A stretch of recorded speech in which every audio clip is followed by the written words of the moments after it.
Y'all, what's up? Welcome to the Fryar Place. I'm Irving Fryar. I'm the host here at the Fryar Place where the conversations are fire. I don't know if you can hear my guest in the background. I tell my guests every week, your mic is hot when all this, he's laughing. Your mic is hot while all this is going on. I got to figure out, I'm sure there's a way to mute them. I got to figure out a way. I know I got something on here that says mute. But anyway, what's going on, y'all? Come on in the room. Another episode, another week here at the Fryar Place. Listen, I've got to do my shout outs first. Shout out to Alicia Wade for these dope overlays. Love him. Love you, Alicia. Waiting for the new ones. Shout out to Lou Rogers, video, audio, visual. Yes, he's our videographer. Thank God for him and that introduction.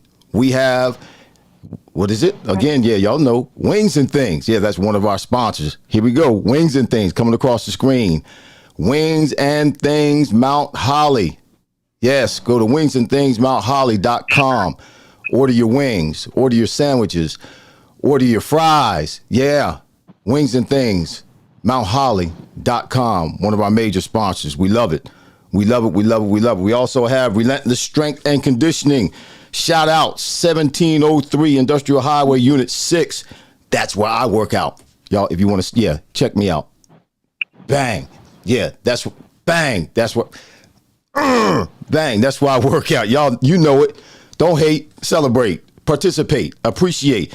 Relentless Strength and Conditioning.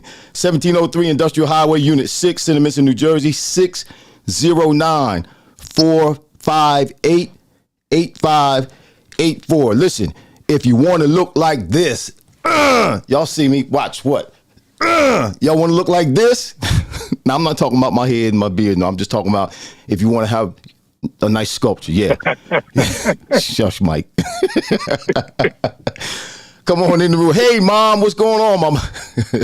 Mom is on the line. Good to see you, Mom. Thanks for supporting. Looking forward to that ride down south this weekend. Yeah, looking forward to it. Y'all, I told you last night when I posted what we were going to have, or my guest, or about the information about my guest today, I said that this is one of the few people that I would call my friend. Now, as I said last night, the older I get, the less friends I want. The older I get, the less friends I need. And the older I get, the less friends I have. Rashida, what's happening? How are you? Thanks for being on with us today. But today, we have a great friend of mine. Been friends for a long time. And as I said, we had some bumps in the road. But here we are 30-odd years later. And he's still one of the few, and I say few, friends that I have. Former NFL player. What's up, Mark Hutton? How you doing, bro? Mark is one of my few friends. Thanks for supporting my brother. Thank you. I don't know if Michael knows Mark, but Mark's watching right now. Thanks, Mark. Good to see you. So, former NFL player, drafted in when was he drafted? 1989 in the 4th round. He's a Penn Stater. Yeah, he's a Penn Stater. We used to whoop Penn State's behind. Anyway, I'm gonna bring him in. He's can you believe this? He's in he normally lives somewhere in Florida, somewhere up North Florida. Orlando. Okay, I'm sorry. He lives in Orlando. But he's in St. Augustine right now. Oh, just making me jealous. I'm gonna bring him in. My friend Michael Timpson. Say hi to everybody, Mike. Good afternoon, everyone. Man, you know what? Here's the great thing. Listen, don't try to be polite. Don't try to be polite and all that stuff. Be yourself. Okay. Don't be trying to sit up all straight. Okay, because we're gonna have a good time. Yeah. So number one, here we go. You took all that long intro, was cutting into my talk time. Nah, man, we can talk as long as you want to.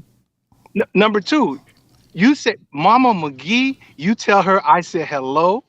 I love her. Mm-hmm. And man, I'm sitting here like, you talking about Mama McGee. You know what? You got to think about this. Like Anthony Anderson does. He has his mama like right next to him. You need to bring Mama McGee on the show and just give her a chair right back there. Just let her roll. I got a chair over there. I don't know if you can see. I got a chair over. There's a chair over there, and I can sit her in that chair, and she can come on anytime. I was thinking about it. I just didn't want to put that kind of pressure on her to make her think that she had to, perform on air. But yeah, she loves you. She's probably going when she does put a comment on, I'll put us up like this, and I'll put the comment down the bottom for you. All right. Well, we might not want to see all the comments. Well, we want to see her comments. What Mama says is always good. Yes, sir. What Mama says is always good. Thanks for having me, man. Man, how do you think I couldn't dance to your music? You were back there singing. Nice little jazz. That's nice. I like that. You were back there singing. I'm like, I just told him we can hear you. You did like doom doom doom doom doom doom. That's true. But that's us. That's what we do. That's what we do. Listen, I want to tell everybody how. Oh, Mom said, let me put this up. All right. Mom said, hey, Mike, love you too. Can you see that, Mike? Can you see that? No. What kind of phone you got, man? It's okay. You should be able to see that. You should be able to see the comment down underneath there. Dude. I see Dr. Irving Fryar, and I see Michael Timpson. And it's under there. It says Allie McGee. Hey, Mike, I love you too, Mike. You know what? Yeah. I don't have you full screen. My bad. Put me on full screen. Well, put me on full screen. No, I might mess it up. something, so I'm going to leave it alone. I'm going to leave it alone. And mess it up. Y'all, listen, y'all. I want to tell, because it's a very unique story, how Mike and I became best friends. I mean, I have a couple other friends, but for years, Mike was my best friend. I mean, he still is my best friend, but I've got a couple other friends that I consider really good friends too. So give me a second, Mike, so I can tell the story, because our friendship started Mike was drafted. I mean, and also too, wait, before I do that, I got a bone to pick with you, man. I got a bone to pick with you. I just did this because I never did it before. I just wanted to have a couple statistics on you, just so the people can know that you were legit. You weren't just like my backup or anything like that. You were legit. You had your own lane, bro. You were playing. But then I Googled and said Michael Sidney Timpson. What the heck?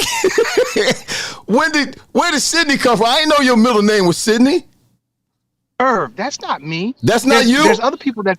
No. Well, your picture was with it. Google. No, you need to go fix it, because it said Michael Sidney Timpson, and it had you. No. Your pic. That is not my middle name. Okay. I didn't think so. You know how the internet is. People screw all kind of stuff on. I didn't think. Well, they screw stuff up on me all the time. No, well, I'm just saying they had your picture there, so you need to go fix it. Because I'm like, wait a minute. That is not my middle name. Was Sidney. That's why I said my middle name starts with a D. I got a bone to pick with you. It's for D Wayne. D Wayne. Okay, Sidney D Wayne. Wait a minute. Here's the funny story. It's not even spelled like the hood D Wayne. Mine is spelled DWAIN. How's the hood D Wayne spelled? DY? DE. DEWA. Yeah. Mine is not like that. I don't know what my mom was But wait doing. a minute. So you say you're not from the hood?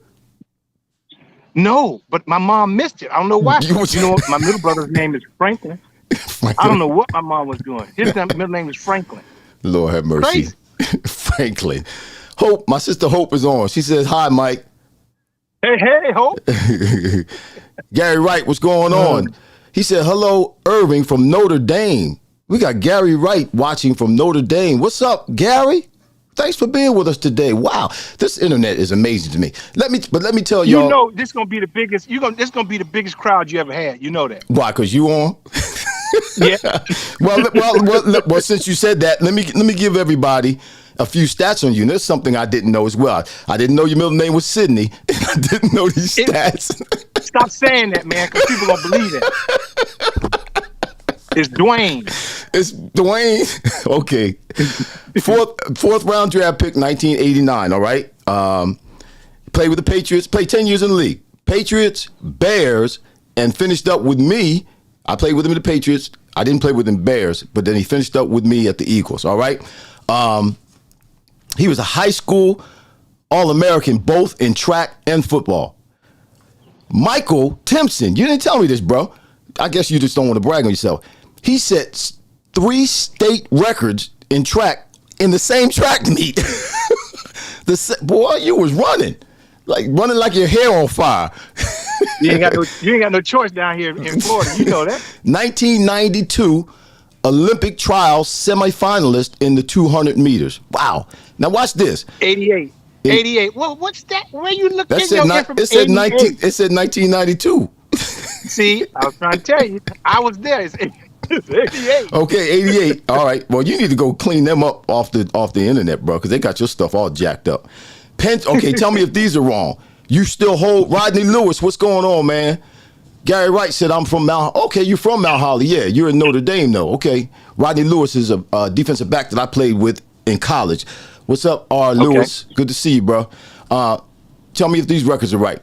You have the Penn State records, the 200 meters. You still hold these records.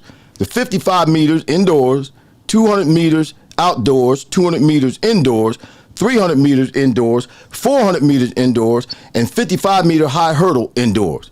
You got all those records. No, I don't have all of them. I mean, I'm in the top 5, but I don't think I have all of them. The internet got you all up there like you just the only one I know for sure. Like you're the president of the track and field.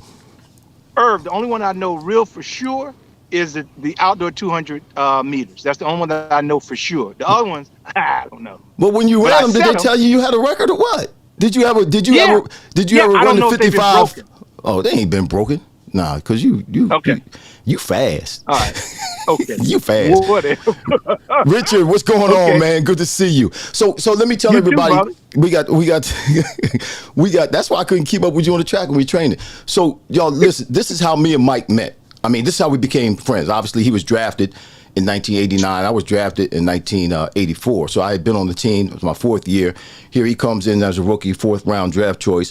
And obviously he's a receiver. So we're spending a lot of time together, not off the field necessarily, but we're in meetings together and we're going out and practicing together. So as receivers in that small group, you start, getting close to one another. So it's about, I don't know if we were a couple of games into the season, but it's early. It's early into the season. We may have been a couple of games into the season, may have just been out of training camp.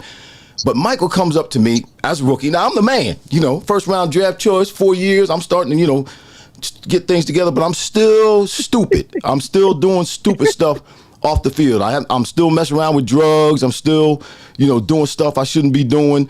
No kind of guidance, no kind of accountability. So I'm off. I'm just ready to. You was wearing your furs back then. I remember the furs.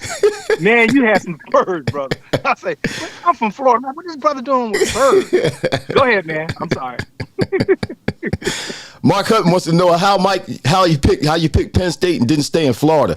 We'll get to that in a minute, Mark. We'll get to that in a minute. Let me finish telling the story how Mike and I became best friends. So yeah, I'm making a few more headlines off the field, just doing stuff, young stupid stuff with no guidance, making more headlines off the field than I am on the field. So Mike comes up to me one day. It's towards the latter part of practice. May have been in the locker room after practice. Hey man, I want to talk to you after practice. Can we talk after practice? I was like, sure, young fella. I'm thinking I'm thinking he's going to ask me, about some stuff, being a receiver, what he needs to do, what moves to make, that kind of stuff. So practice is over. We're getting ready to leave the stadium. We go right down the street, less than a mile down the street, to this breakfast place that everybody usually stopped at on their way to practice. And we go in and we sit down. And don't hate on the fur coat, Hope said. We go in and we sit down. And I say, hey, what's up, Mike? He's sitting across from me. So I said, hey, what's up, Mike? And Mike looked at me. And mind you, he's a rookie. He's a 4th round draft choice rookie. I'm in my 4th year, so I'm established. I'm a first round. I'm the first player taken in the draft in 1984. Do you remember what they said about rookies? Rookies ought to be seen and not heard. There you go. Yeah, rookie's supposed to be seen, not heard. Same as kids, supposed to be seen, not heard. So we sit down and Mike looks at me. And I said, what's up, Mike? And he says, man, you messing up. Basically, that's what he said. Man, you messing up. You need to get your act together. You throwing your life away. That's what I got out of the conversation. And watch this. Because at that point, one of two things could have happened. We could have started fighting, right? Or and went the relationship went that way, or something good could have come out of it, and something good from that moment forward. Obviously, I was looking for somebody to check me. I needed somebody to check me, and here comes this young fella, Michael Timpson.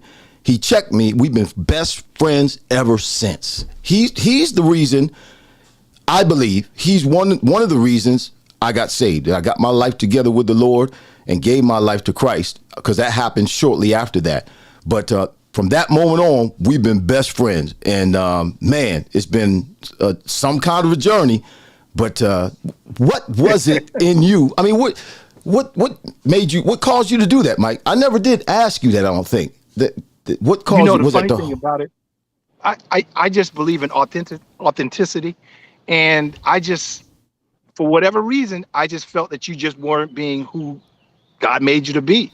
To not sound overly spiritual at that time, I just said you weren't who you portrayed yourself to be. And that's just what I got out of it. Just seeing you rule. Because I was watching, not just you, I was watching people, man, especially being a rookie. Right. And just something moved in me to share that with you. And I take no credit for that, Irv.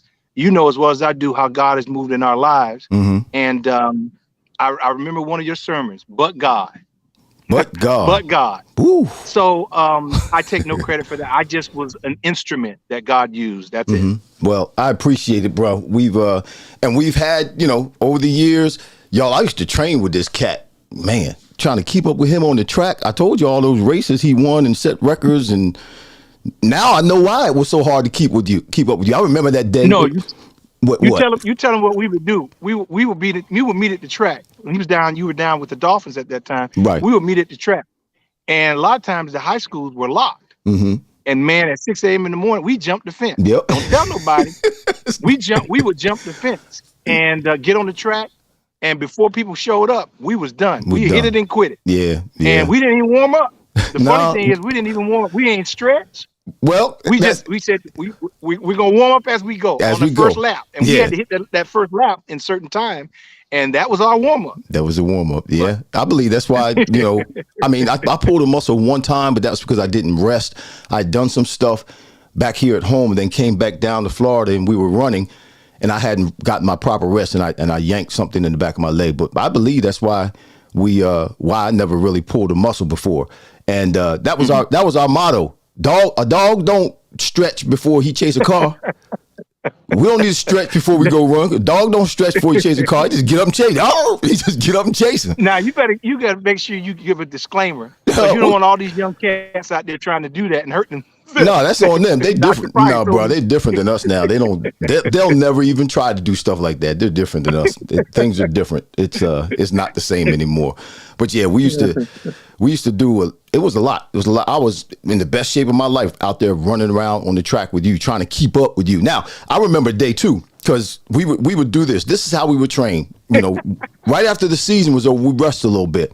But then when we start our training, at least the track, and I would follow Mike on the track, and Mike would follow me in the weight room. So he led on the track, I led in the weight room, and that's how it was. I guess I was more experienced in the weight room than he was, and obviously he was more experienced than I was on the track. So he followed my lead in the weight room, I followed his lead on the track, and we would go to the track first. So when we start our workouts, like around in February, we start running 800s, 2 laps.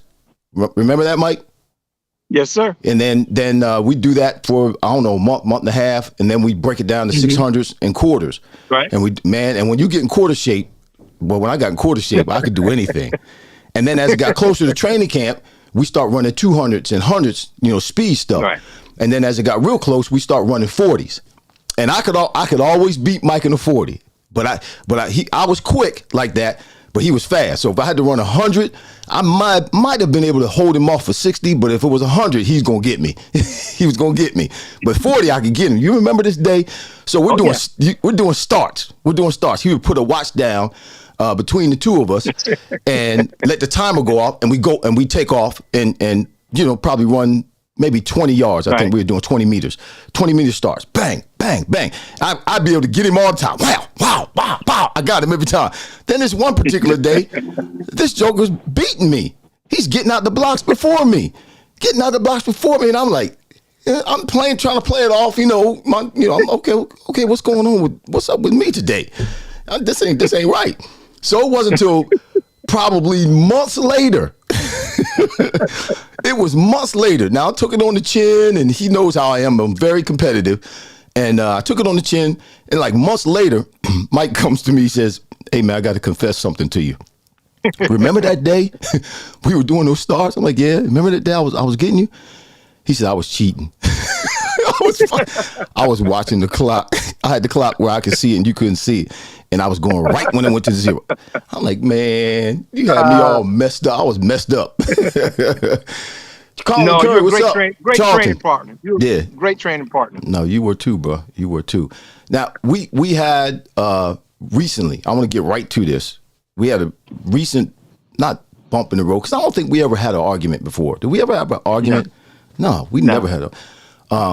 But we had like a division or time away or separation, whatever you want to call it. And it was because, I think it was mainly because of the divorce. I don't think it was because of the incarceration, but I think it was more because of the divorce, because of your relationship on both sides between my wife, my ex-wife, and me. You're familiar with both of us. So, and to me, a lot of people, and this was my take on the silence, I should say. To me, a lot of people, when the divorce happened, felt like they needed to take a side, and for the most part, Mike, and I've never told you this, for the most part, they took Jackie's side, because I don't talk to many of them at all. People that both of us had a relationship with. I think you're probably one of, if not the only one, in terms of having a relationship with both of us that I really have stayed connected to. So again, it not just affected the family, it affected the extended friends and all that kind of stuff, man. So what happened? What happened during that time for you? Why you ain't call me, man? I think when we reconnected, I shared with you, and it was hard.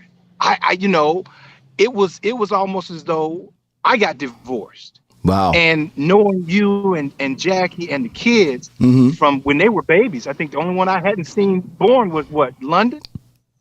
Yeah, I think I was around Adrian, certainly Taylor and Bubba. I mean, so you're family. Right. You're family, man. Yeah. And so when that happened, it just went silent because I didn't know what to do. I still had mad love for both of you. Right. To this day.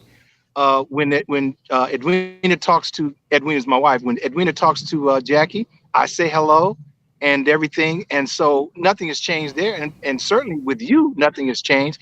We just had to reconnect, but it was hard for me, and I, for years, I didn't understand why it was difficult. But I had to chalk it up to what I'd said to you before, that I didn't have a side. It was just I had lost a relationship that I saw When I saw one of you, I saw two of you. Right. So And that was hard for me. And I never knew that that was going to be difficult for me, but it was. So it took a while for me to process that.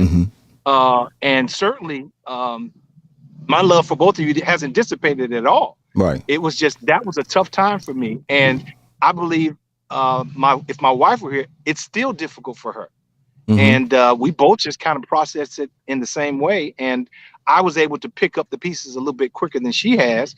And she doesn't fault you or fault Jack or anything. It was just, we were so close, man. And we did a lot of things together. And we did everything together. Great times together. Yeah, we did everything together. We had some great times together. You saw me walk on water. You come back there, I'll share with you when I saw you walk on water. But it was just great together. And when that wasn't no longer together, it was a transition for both of us, and particularly me. And I had a few people in my life that I still have yet to come to grips with their answer for not communicating or not saying anything or not doing anything. And their answer was the same as yours. And this is when I really started kind of, okay, maybe it's real what they're saying. They're not lying. They're just, because when I asked you, you said, I just didn't know what to do. I didn't know what to say. And I've had other people, I had other people say that. But when you said it, because I know you, I've known you most of my adult life. When you said it, if you didn't know what to say, if you didn't know what to do, I mean, we're like this, man. We're like this. Yeah. Then surely those other cats didn't know what to say, and they didn't know what to do. So I have to believe them. I have to believe that they're being truthful when they say, because they're not as close to me as you are. So when you said I think Irv, this is the way. There was a way for people to stay neutral by not saying anything. I'm not saying that was the right thing to do at that time. Right. Well, for them, yeah. That's what worked for me, to stay neutral and not go to a side. Right. I never saw it going to a side. It's just I didn't know what the heck to say at all. Mark said, I understand. Mark Hutton said, I understand. Because Mark Hutton's the same way. He's right here with me. He lives in Mount Holly, so it's the next couple of towns over. But I've known Mark all my life, and it was the same for him. He knew both of us and had a relationship with both of us. So, divorce, nobody wins in divorce, man. It's just never ever thought that I would ever be divorced. It is what it is, but nobody wins in divorce. The ones who get divorced, they think they do. The kids, they don't, and the friends, all the relationships, so everything gets jumbled up and jumbled up. But it works out for the good. I'm happily married now. You met Serena earlier. She came in. She thought you were Mike Rozier. I've been trying to get Mike on for a while. She thought you were Mike Rozier, so she's going to come in to say hi because she's seen Mike before. And then she met Mr. Timpson today. Listen, y'all, Mike and I, this is how close Mike and I, when Mike and I played together and I have my people doing this, Mike. I don't know if you know where I'm going with this. When Mike and I played together with the Eagles. No, I don't know where you're going. You don't know where I'm going with this? Okay, maybe you forgot. No, you can't forget this. Once you get going, but it'll probably be too late for me to jump in. You getting old, man. You go ahead. You getting old. When Mike and I played together with the Eagles, every morning before we went into the stadium, we'd sit in the car together. I don't know if we would meet at the same time. I don't know how we got to the stadium at the same time, but we would get either in my car or his car. We didn't ride there together, but we end up either in his car or my car before we went to the stadium to start the day and go in meetings and all that kind of stuff. And we would sit in the car and we pray together. Remember that? Mm-hmm. Yes, I do. We do that every day. Yo, that's I've never had a relationship with like that with a man, a true man of God, where we. Do you remember the other part that we? That's where I'm going. That's where I'm going. My bad. That's where I'm going. It's your show. I'm sorry, Fireplace. My bad. Stop trying to take my show, man. If I want you to take the show, I'll give you the screen like that. When I give you the screen like that, then you hammer it. You go. When I give you the screen like that, then it's all you. But until then, it's my show. Yes, so sir. we would sit in the car and we would pray. And I've never had a relationship with like that with any other man in my life, where we genuinely and honestly, we're doing that now we've kind of got off track a little bit in the last few weeks, but we've been called since we got back in contact with one another. We talk to each other in the morning early on either Tuesday or Monday or Wednesday, whatever it is. And we pray for one another. And that's the kind of relationship I think all of us need to have. I think and believe God wants us to have with our brothers and sisters in Christ, where we're able to come together and pray for one another, genuinely pray for one another, bear one another's burdens. Mike unloads on me. I unload on Mike. He tells me all stuff that he wouldn't tell anybody else. I tell him stuff that I wouldn't tell anybody else. And we pray for one another because we genuinely care for one another. Now, while we were doing this in Philly, Mike in particular was dealing with, I guess it was a coach that was getting on your nerves. Oh yeah. But it was a tough year for Mike because things just weren't working the way he wanted them to work. So we needed to figure out how to protect ourselves before we went to the stadium because stuff was getting on our nerves.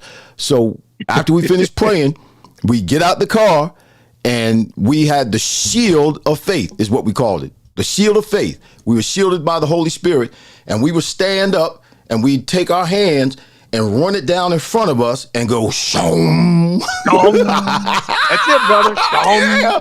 Yes, shoom. sir. Now Yes, we're protected. Sir. You can't get in. I got some of my people in the church doing that, Mike. Some of the people in my church are doing that. I told them about that.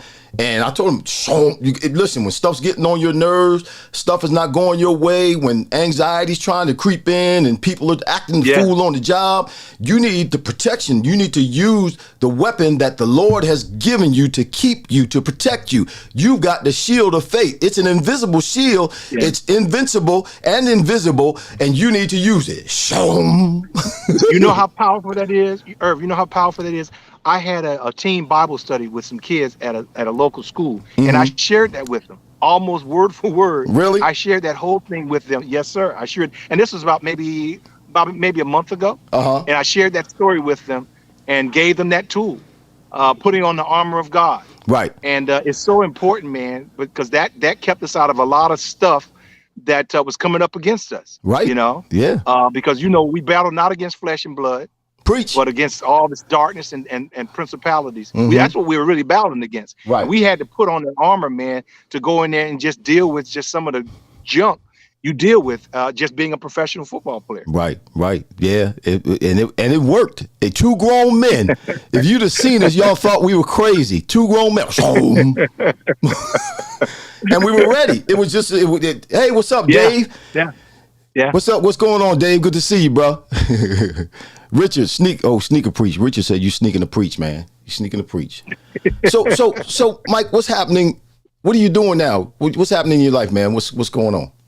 Well, see, I'm still working with young people. And the biggest thing is just being an athletic director and a dean. I deal with a lot of young people that are hurting. And it's one of those things now, we often ask what's wrong with this generation. There's a lot wrong with this generation. Which generation? Because there's a lot wrong with us too. well, yeah, that's true too. But not like this generation. This is the entitlement generation. This right. Millennium. It's tough to navigate, and it's a lot of things that they're dealing with that we didn't have to deal with. Right. And so I find myself just really trying to minister to these young people, just trying to help them navigate through some things that we didn't have to navigate with. We didn't have the internet like they have the internet right now. We had to figure some things out on our own. But now, at the click of a button, they just push it and they find out everything they want, good and bad. Good and bad. And so I find true myself, or false, true or false too. Yes, sir. True or false.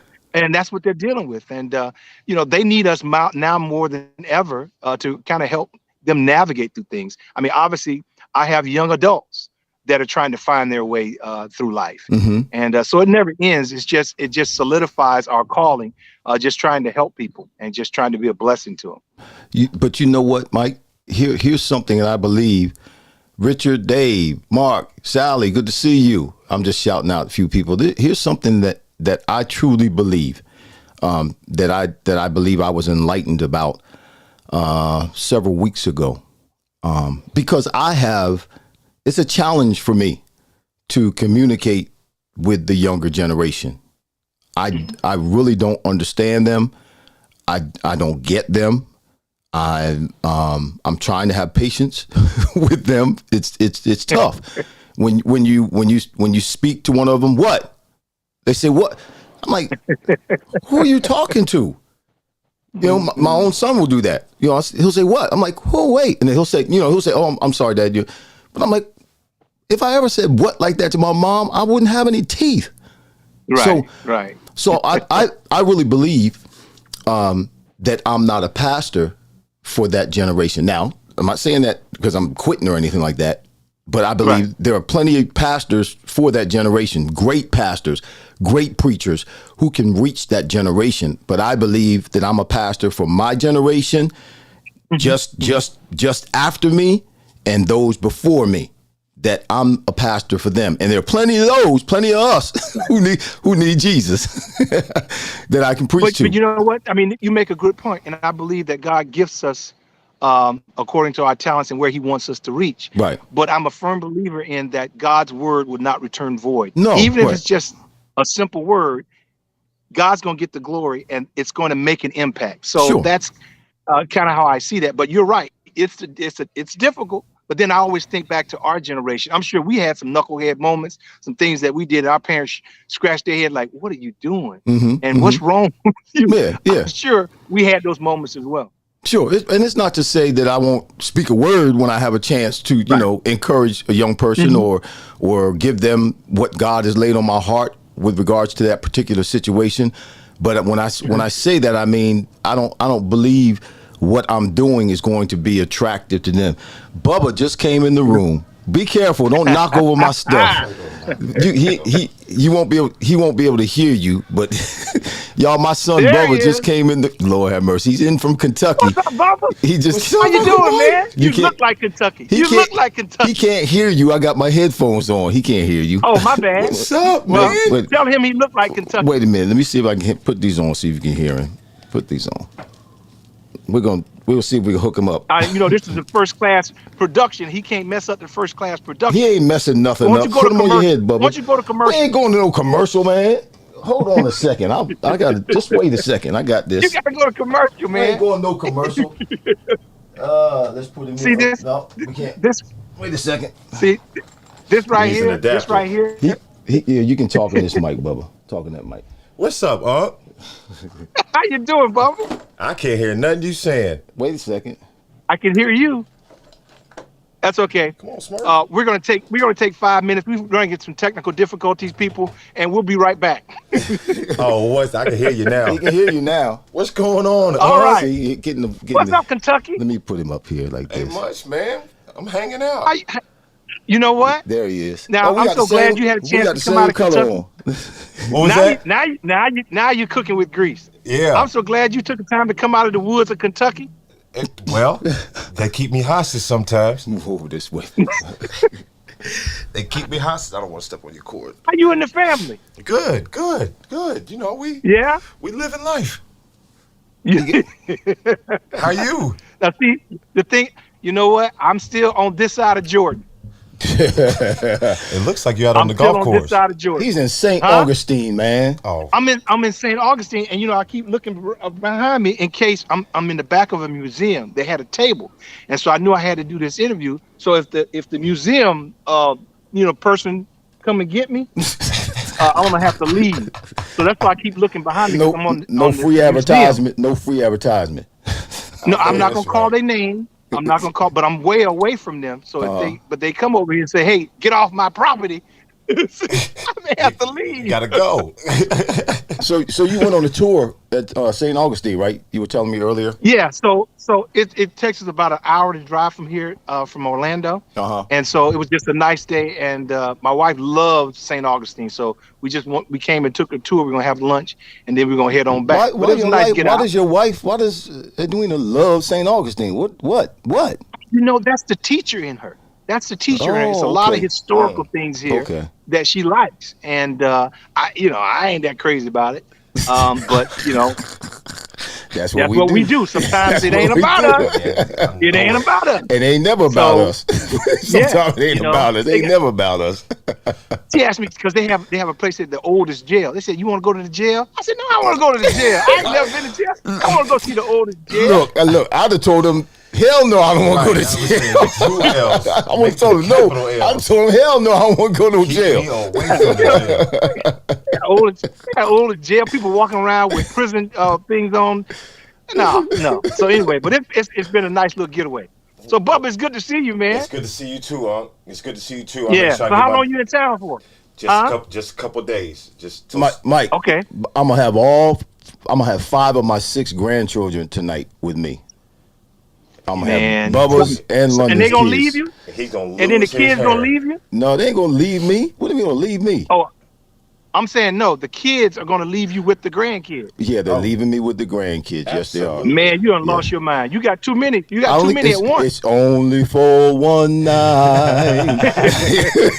Look, then I gotta make up for it. I gotta take him out golfing tomorrow so he can just. Yep, it's only for one night. But he ain't gonna be in no shape to golf. He ain't gonna be in no shape to golf. No kids shape. gonna wear him out. Right, he'll be all right. He got that park right behind you. We pulled up. I said, "Oh, my mom's got a park." Yeah, they got a park. They run right over there to the I park. brought my baseball glove. And Brooks got his, so he'll be out. Well, that's good, man. Vanetta, what's up? Good All to right, see well, you. When are you gonna do the Disney? When are you gonna take him to Disney? Ain't nobody got no money for Disney. Ain't nobody got no money for Disney. We're going in June. We'll be in Disney in June. Ain't nobody got no money for Disney. What are you talking about? In June? Yeah, we'll be down there in June. Listen, when we went to Disney, when you were a kid, we went for free. I know. I ain't paying for no Disney World, man. You crazy. I'm telling you right now.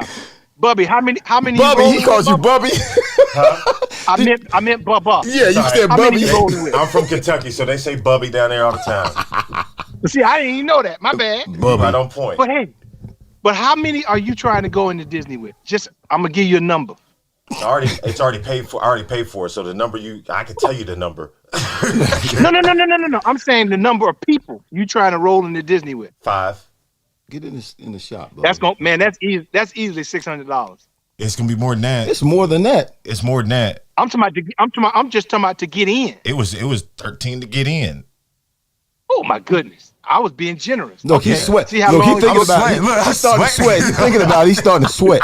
He's just thinking about it. He's sweating. He got all of a sudden he started glistening.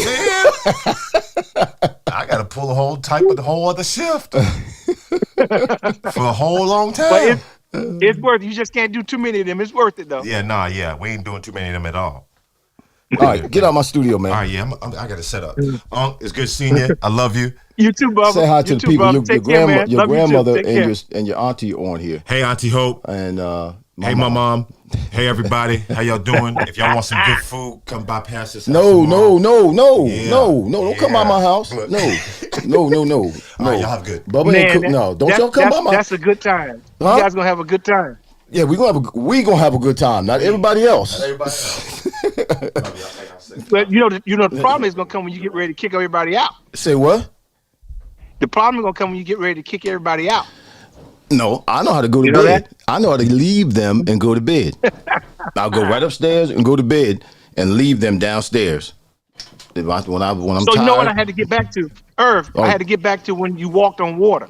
Oh Lord. So the people don't Wait know. a second. I want to talk about something else. Okay, my bad. I forgot it. It's your show. Prior place. My bad. Again. No, I'm just. Vanetta was commenting. She said, "I agree. The young people that lack moral consciousness I had growing up. Yeah, it definitely applies to adults as well. Yeah. So just real quick, what are some of the tools besides the Word of God?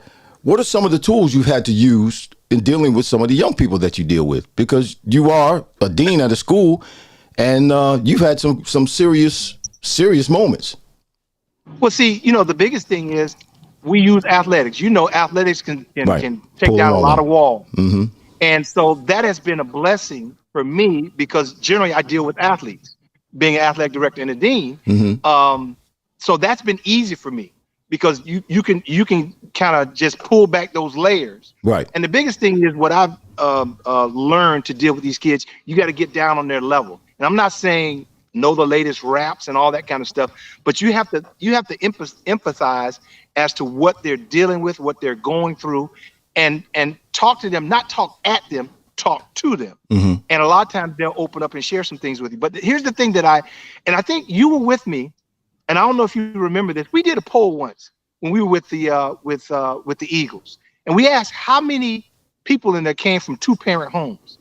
And if I remember correctly, the percentage was about 80% of us, particularly minorities, came from homes that didn't have mom and dad.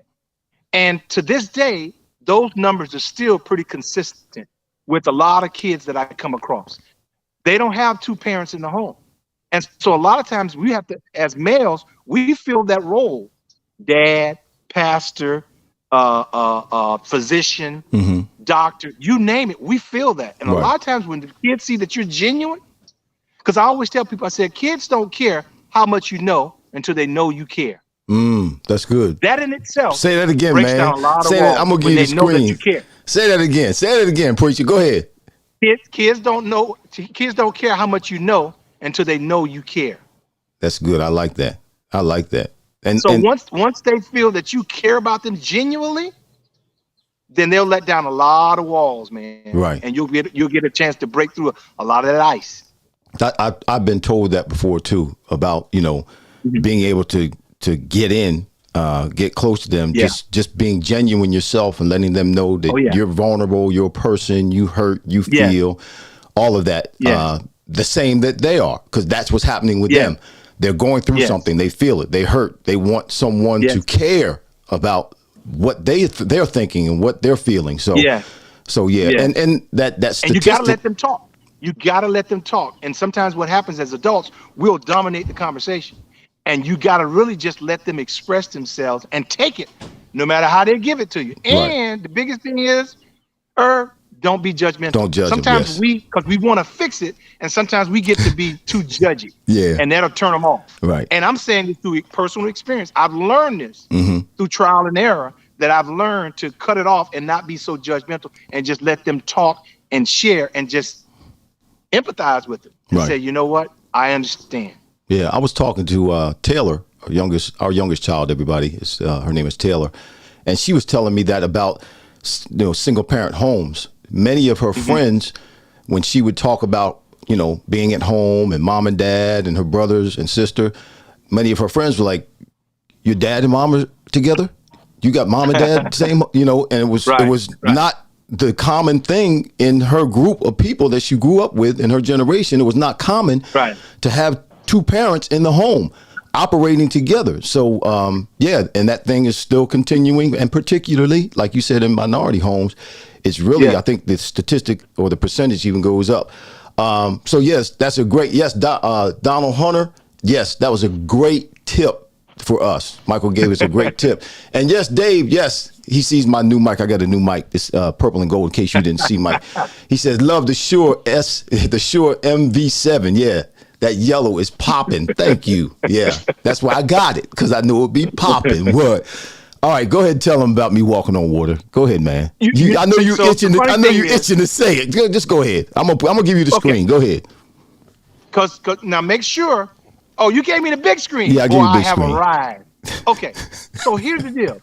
So we had these jet skis, and we took these jet skis out, and I didn't know at the time, and whether Irv could swim or not. I just assumed he could. And I think then he could as well. But see, being in South Florida waters, it's kind of intimidating, particularly to a person that's from New Jersey, went to school in Nebraska, where there ain't no water up there. And so we went out on the jet skis, and we only know one speed, and that's fast, period. And so we got out there, and Irv hit it, and he hit this wave, and this wave hit him back, and he flipped the jet ski. And you would think that Jaws was gonna come get this brother. I mean, he literally got back on that thing and just jumped up out of the water like he was walking on water. It was so funny because he was so afraid, and he had this look in his eyes that he saw orca.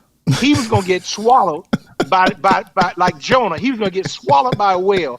He had that kind of fear, and I still have the visual to this day that this brother was horrified that he got back up on that jet ski because when we went, they had signs that were posted that there are alligators in the water. And you from Florida like I am, you you see a sign that say alligator, you just make sure you're faster than the alligator, particularly on the jet ski. So I didn't think much about the signs, but little did I know this brother had the fact that, man, it's gators in here. Man, listen. And this brother got up on that doggone jet ski. And it was to this upside day, down, I too. always think back. It was upside down. That jet ski was upside down. That was the funniest thing. And I was scared to death. We were doing like a little obstacle course on the jet skis and seeing who could do it the faster. So but when we first got on, I didn't know that when the front of the jet ski goes under the water, you got to keep the accelerating to come out of it. So when it went under the water, I stopped accelerating and it went under and then boom, threw me off and the jet ski turned upside down. And I'm in the water, and I'm thinking, here come an alligator. That's all I could think about. Wally Gator's gonna get Wally Gator's coming. Y'all, I promise you, that's all I could think about. I was scared to death. And Mike's just laughing. Mike, he's just laughing at me. I'm like, dude, I'm standing up on top of that. Yeah, bro, that's the last time I've been on a jet ski. I promise you that. Mm-hmm. So remember we was on the boat? Remember we had a fishing boat together. That's how close we were. We had a fishing boat together. Yeah, we got a boat. You were trying to hit the alligators with the baseball bat that you took on the boat with us. Yeah. We had a 19-foot nitro, remember? Yes, sir. Yeah, 19-foot nitro. We used to go out in the Everglades. And y'all, I was thinking that if I had I had a metal bat, because the alligators would come up to the boat, and the boat's real low to the water because it's a fishing boat. It's a bass boat. So I didn't want the alligators to try to get up on the boat. So I had taken this metal bat out there, and the alligator came up to the boat, and I boom, thinking I'm gonna smash his head in. Man, the alligator's head was like hitting. Animal rights people gonna get you. You remember telling them you hit him in the head? I hit him in the head. You don't tell them that. I'm telling them that. They don't know when. I hit him in the head, and y'all, I'm thinking that the bat's gonna, at least do some damage. If I hit you in the head with a metal baseball bat, it's gonna do, man, it was like hitting the concrete. If I had just gone out to the concrete and took the bat and boom, the alligator took off, but man, his head was hard as hard as a rock. I didn't know that. Yeah, man. Unbelievable. Well, I can say one thing about you. You're a doggone good fisherman too. Oh, I can fish now. You're a pretty good fisherman. You know, can fish. Listen, what I want you to do, see it's almost 1:00. We're going to continue this another time. We're going to have part 2, but that's okay. We'll do it down the road. All right. What I want you to do though, because my wife said she's going to send me back. I told you I went to Alaska, right? Mm-hmm. Now that they ain't no fishing like Alaska fishing, bro. You ain't been fishing. I know we've done a lot of fishing. We've done a lot of fishing together, Mike. But man, I'm going in July. I want you to go with me if you can. September, your birthday. But the best time to go fishing in Alaska is in July. Man, you got bears. I told you, man. No. Tigers and bears. No. Oh my. The bears. Okay. Listen to me. I've been in July and I've been in August. The first time I went was in August. That's when the bears are out because the fish have already come out of the ocean. They've already swam up to the top of the mountain upstream. They've already spawned. They laid their eggs, and now they're just kind of hanging around. They're not swimming around. So now the bears come out because they can catch the fish because the fish aren't moving. But in July, when the fish are coming out of the ocean and going up the river, they're built to go upstream 1,500 miles against the current. The bears can't catch them, so they don't come out. Wait, who told you this? I was there. I was there. First of all, I was there. I was there in July, and I was there in August. When I went in July, I didn't see a bear at all. Okay. And listen, you fast. Bear. Listen, we can outrun one rogue bear. Listen, all we have to do is outrun them. We can outrun them. Whoever else is with us, come on, man. The bear can only eat one person at a time. Do they give you a gun? No, you got bear. They give you a gun? No, you got a guide, and he has what they call bear mace, and that bear mace is nasty. That discombobulates the bear because you can shoot. Listen, you can shoot the bear if you don't hit him right here. He gonna eat you, then he gonna die. Well, you got a point. You got to be able to get him. You got to be able to hit him. Yeah. I want to take my chance. Unload. You got to be able to hit him right here. But the bear mace, you don't have to get close to him. that discombobulates him, man. One of those Did he give you May? No. See that's something wrong right there. But see, the guy, I need my own can of mace. You can't have your own can of mace because that stuff is nasty. The guide is always watching. He always takes care, and the guide always stays. If the bear comes, the guide always stays between you and the bear. And guess what? That's what you sign up for. And that don't mean when Smokey the Bear comes, he might take off. And so listen, and when you get there, you go to bear class. They give you bear lessons. They teach. Are you serious? Yes, they teach you a bear class. Yes, I'm going all the way to Alaska for a bear class. You get a little pin. Serious? Yep, you get a little pin. They teach you what to do and what to say to the bear. So how long is this class? It's like 2 hours. So you mean to tell me now all of a sudden I'm gonna be a bear expert? You're gonna be a bear enough of an expert to be able to avoid the bear if a bear comes or escape the bear. They sold you on this. No, you don't have to pay for it. I mean, it's just you have in order to go out there, the state mandates that you take this class. You know what, Irving? It's not 2 hours. It's about an hour. They tell you you're supposed to have a fishing license. We fish. We ain't have no license. You ain't supposed to tell nobody. Okay, that's my point.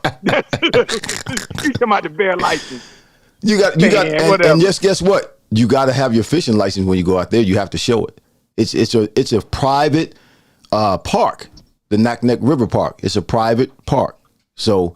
Okay, man. We need to work some things out before I go. No, we don't. You just need to come on, man. It's my 60th birthday. My brother-in-law Trey said Trey's gonna go with us. So I love you, but I don't know. You ain't gonna give me no spray. You ain't gonna give me no gun. I'm just out there. All you gotta do is listen, bro. All you gotta do is run. You can outrun everybody. Me and you can outrun everybody. We probably have to help. We probably have to help Trey. We have to help Trey though. We can't leave Trey behind because I'll never be able to come back if we leave Trey out there. Hope won't let me come back home. Lord. All right, man. What we say in church, I'll pray on it. You pray on it. Come on, man. I'm gonna do a whole look. You saw my presentation when we went to Cancun. I'm gonna do a whole presentation like that. I got a drone and my cameras. I'm gonna do a whole filming production on the trip. You ain't got time for me to talk about the snorkeling and you going underwater in the pool. They saw that. I mean, they saw that. I don't want to talk about that. You don't want to talk about that? Thing. That was funny. That's what I wanted it to be. Y'all go to the Prison Experience episode 1. The Prison Experience on YouTube, on my YouTube channel.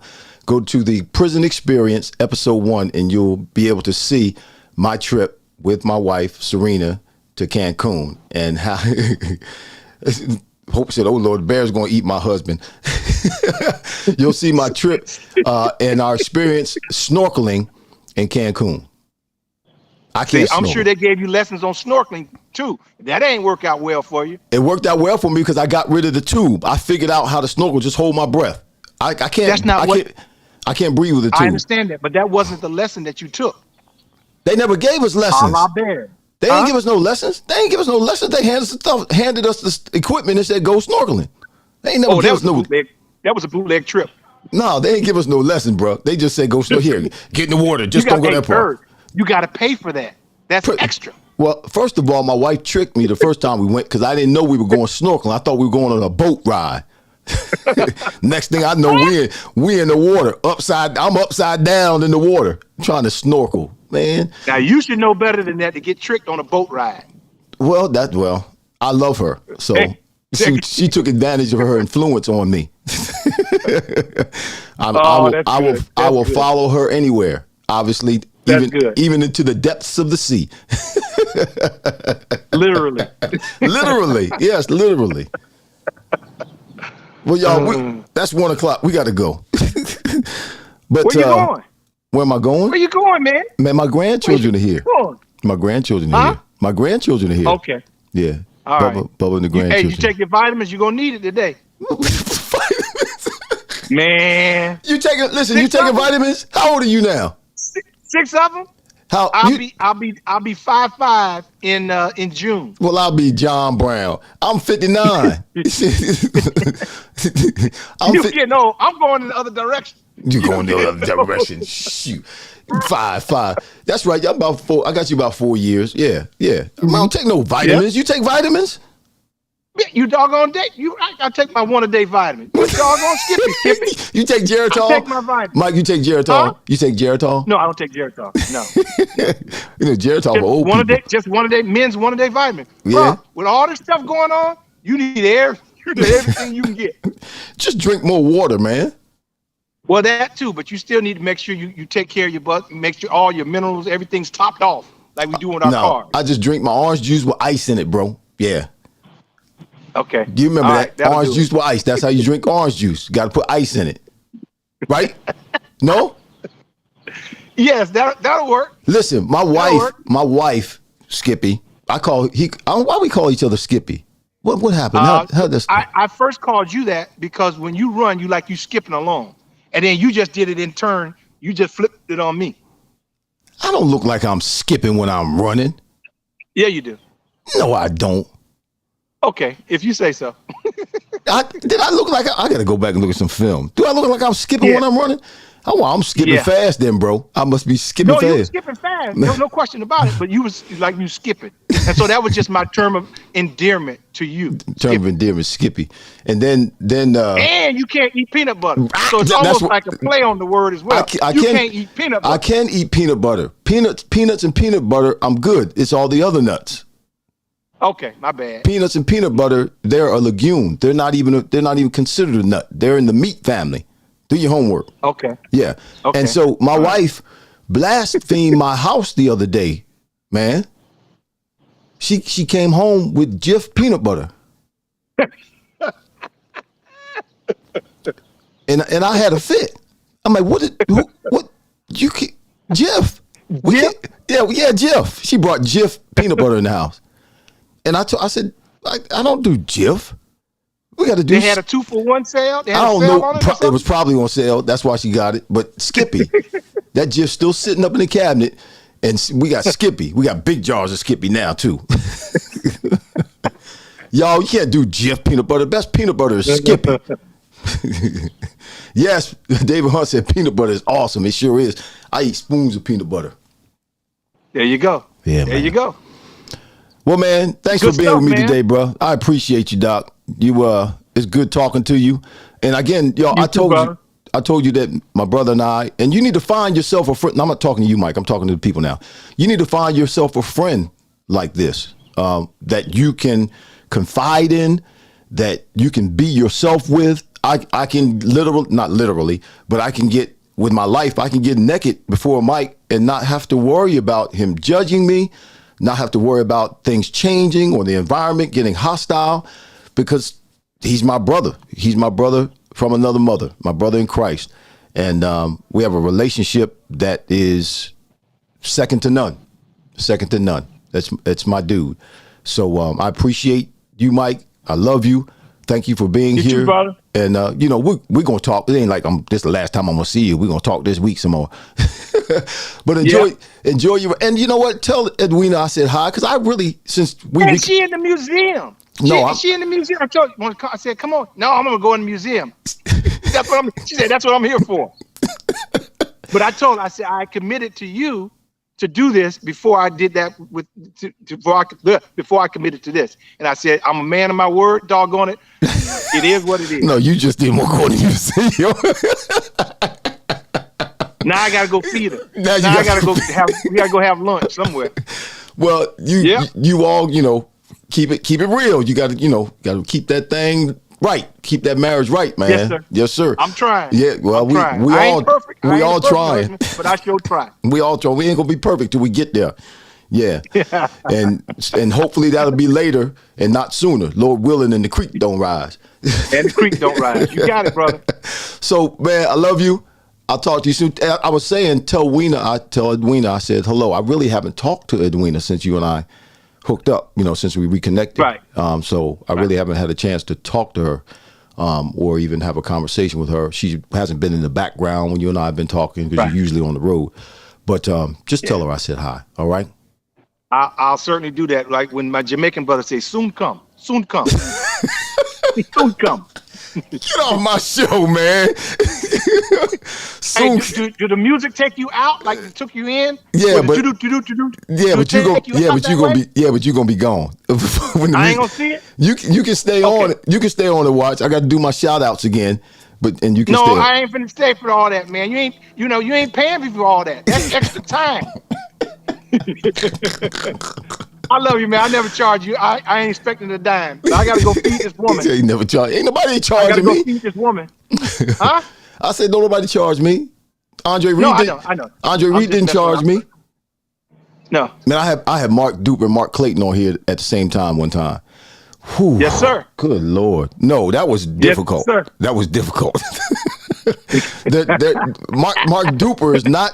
He's challenged technology wise. As far as technology, he's Okay. challenged. Yeah, it was tough, but we got through it. But I'll holler at you, man. Bless you, man. I'm proud of you. It's a nice show. I like the firecracker and the crackling fireplace and all that stuff. You did a good job. Did a good job. I'm proud of you. Get out of my show, man. Get out of here. All right, brother. Love you, man. See that cross back there behind you? Go pray for me, okay? Okay. How they do this? I'll see you later, man. Love you, man. All right, I'll holler. Bye.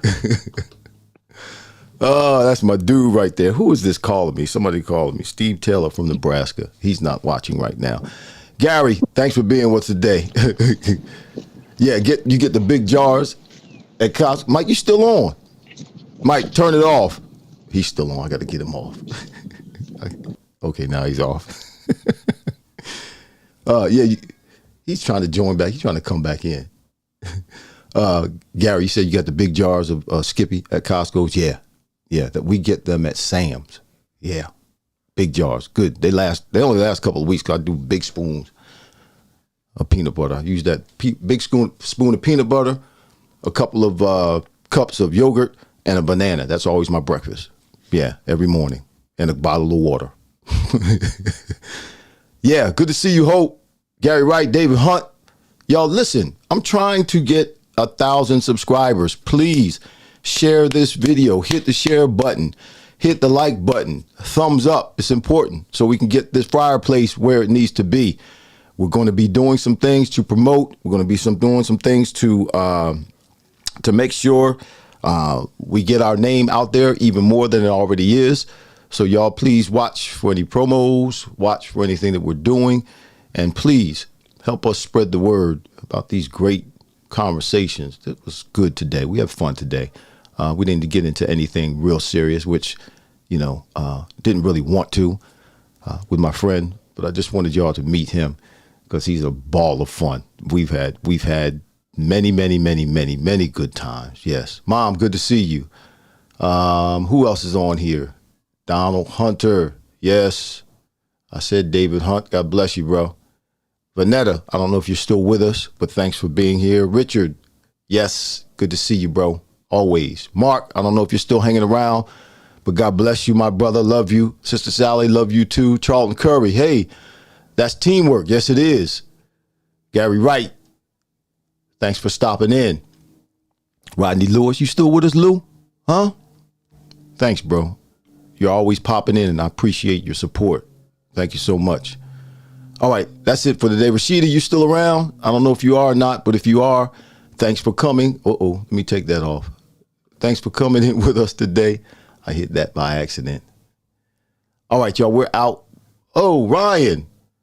Great combo. Thank you, Ryan. Ryan Sauce. Is that Sautel? Or Sautelli? I'm sorry if I'm jacking up your name, Ryan. God bless you, man.